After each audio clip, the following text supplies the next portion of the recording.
New Brunswick, a city mostly known for being the home of Rutgers University. But right off campus, in houses that seem like any other during the day, lives a bustling DIY music scene that comes alive at night.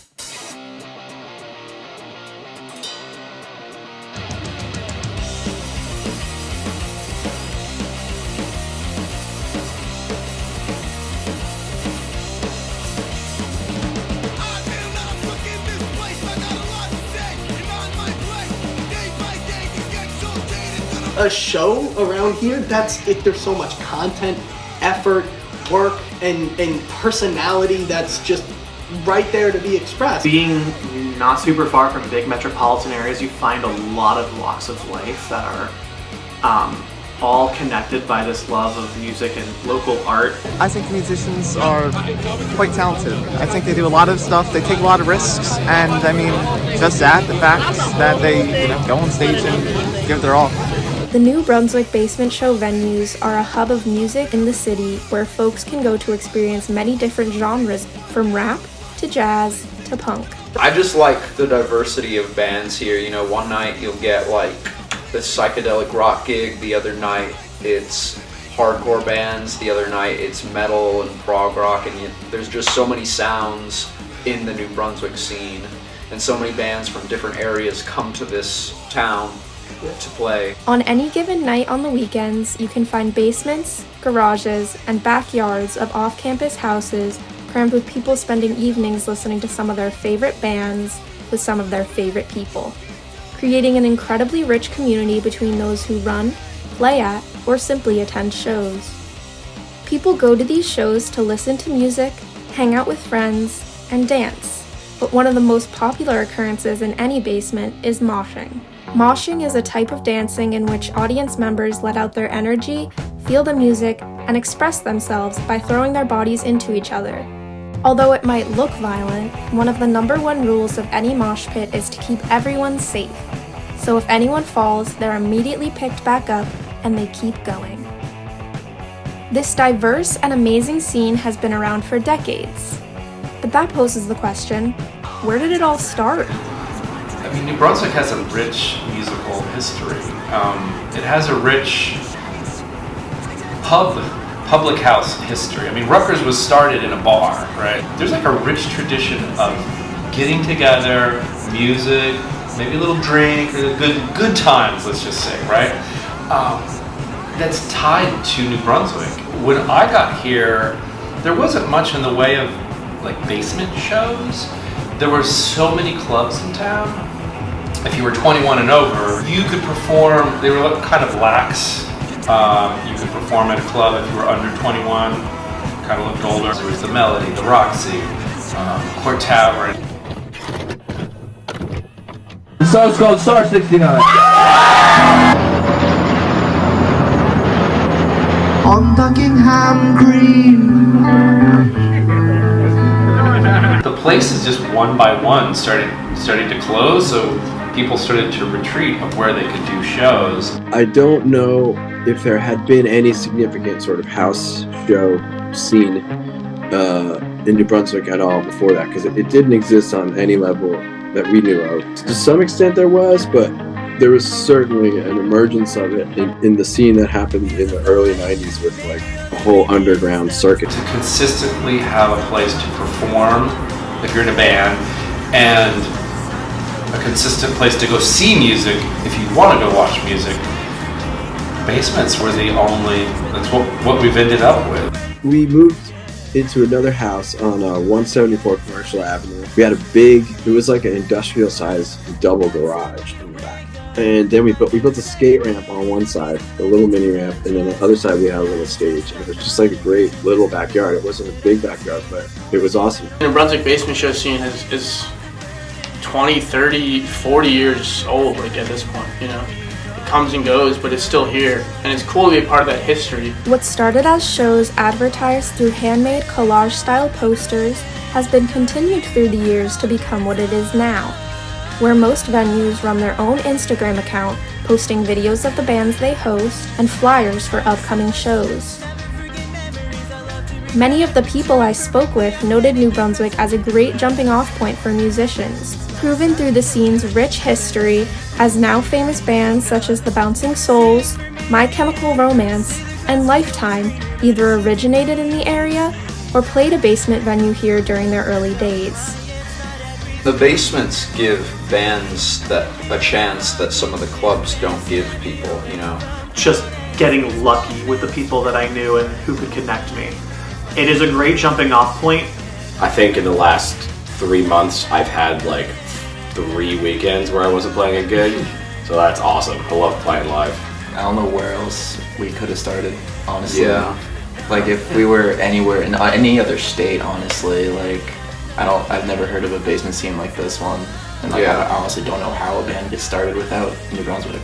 We grew up in Basking Ridge, and we were just kids and playing parties to our high school friends, and then the New Brunswick step brought us to that next level. We lived there for like probably 3 or 4 crucial years where we learned to be the next level kind of a band and learned how to sort of become business, you know, on some level, even if it was just throwing a backyard party and charging $5. As showrunners graduate, new venues open, resulting in a constant flow of venues and young talent dating back to the 80s and 90s. But none of this would have ever been possible without the amazing venue hosts that offer up their homes as an outlet for musical expression.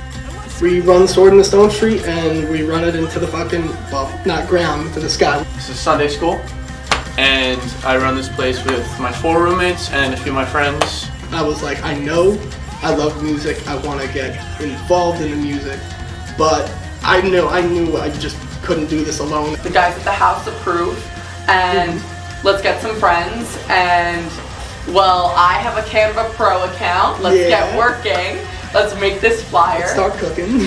Made an Instagram, and it was just, I invited every single person I could ever think of. We knew that like going from Demorest, which there's like a million things going on at all times, to a house, we might be bored, we might want something to do.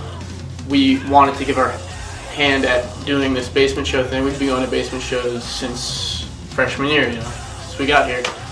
And we wanted to uphold the legacy of basement shows, of the basement show scene. There's gotta be something there that you're going for. Something you wanna see, something fucking cool. But unfortunately, the scene does have its struggles. It's ended up being this, you know, from my understanding, is just a cat and mouse game with police, landlords, fire officials. It's for these reasons that the showrunners at Sunday School have requested that they remain anonymous. That's the biggest enemy of the scene usually. Like, I know a million shows that have been shut down by cops. Last 4 shows we've had cops have come at least once, if not twice. I honestly like to think of it like, you know, like we're too good. You know, Yeah. like the cops come by, they're like, hey man, we don't want to do this, but we gotta because someone called it in. I still think there's a serious problem of immunity for those like big houses on College Ave, Frat Row, because we've been told like by multiple times that like, hey, yeah, we came here because there were calls about a lot of stuff from College Ave, but we can't do anything over there. So, you know, you're getting the butt end of the stick pretty much. And like, you could be polite in your words all you want, it's still hurting the scene. Obviously, cop presence in any scene is worrisome. You know, there is a lot of people of color, a lot of queer people, a lot of just minorities in general that come to these shows because these are spaces that are supposed to be safe for everybody. And cop presence just unnerves everybody because of a lot of people's distrust in the law enforcement system and cops in general. We have yet to be ticketed. We're very lucky, and I hope to stay that way. But I've talked to my other friends who, you know, run venues, and it sucks. I never want to have to, you know, come to the bands at the end of the night and say, hey, I have like almost zero money to give you because we got ticketed. When you do all the math, then you get to the bottom.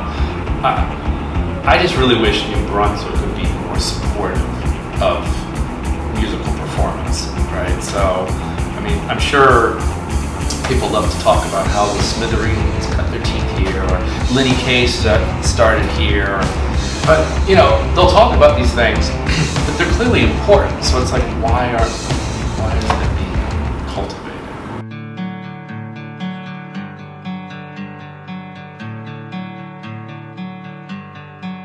Although the venues Mudhouse. Clown House. Sword in the Stone Street. and bands Toads. Mr. Fatty. Milkshake Grenade. C+. lay the building blocks for the scene, it's also the audience members who help keep it alive. And all of these groups together build an incredibly rich community that acts as the beating heart of the scene. There is a connection. I think that the fans and the people who go to these local shows are the people you would want supporting your art. Most venues I've been to, like I've had great experience with the people. I've met awesome people, made great friends. The first time I went to a show was the summer before my freshman year with my older sibling. I remember being immediately completely engrossed with the music, the dancing, and most importantly, the people. All the time I spent worrying that I would struggle to fit in while entering a new stage in my life felt like it had suddenly washed away. And after even a few moments in that sweaty, cramped basement, I felt like I had somewhere where I belonged.